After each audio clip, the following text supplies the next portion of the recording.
first thank the Israeli government and the Portuguese government for hosting us so wonderfully.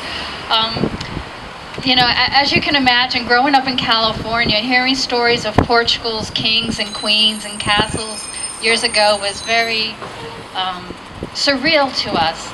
And hearing my father tell his stories also of his family, especially the events during World War II, was just really unimaginable to us, because, you know, California is so far removed from anything like that.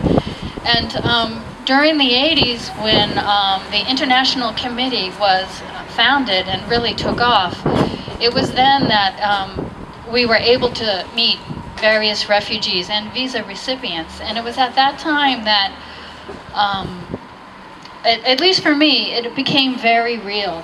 You know, I was able to take a couple trips to Portugal and actually meet people who were not family related, talking about my family and their stories. And it was very, very moving. And it was at that time that I realized we could no longer ignore our family inheritance, you know.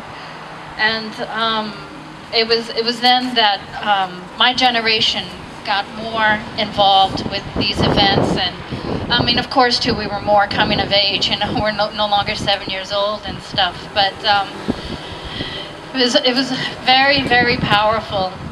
And I just want to sincerely thank those, especially from the early days, you know, Reese and Robert and Anne. But I especially want to thank my mom. She's unbelievable what she did with my father. They moved mountains. And those of you who knew my father knew how relentless he was with the story.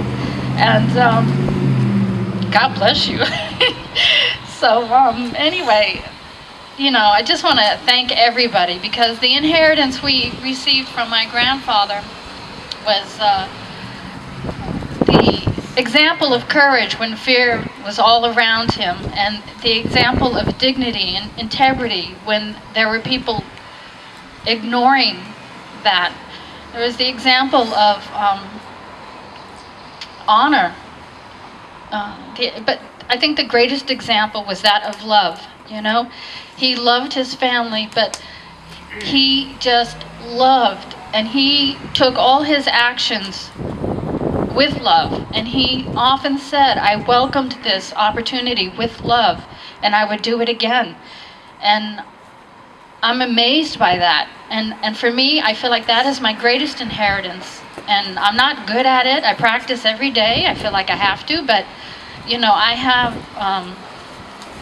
he's not mythical, you know, so really, sincerely, thank you for allowing us to celebrate his love and bringing his story out. And, you know, for the next generation, we have a couple of his great-grandchildren here who are now happily and proudly taking on this inheritance. And so, thank you.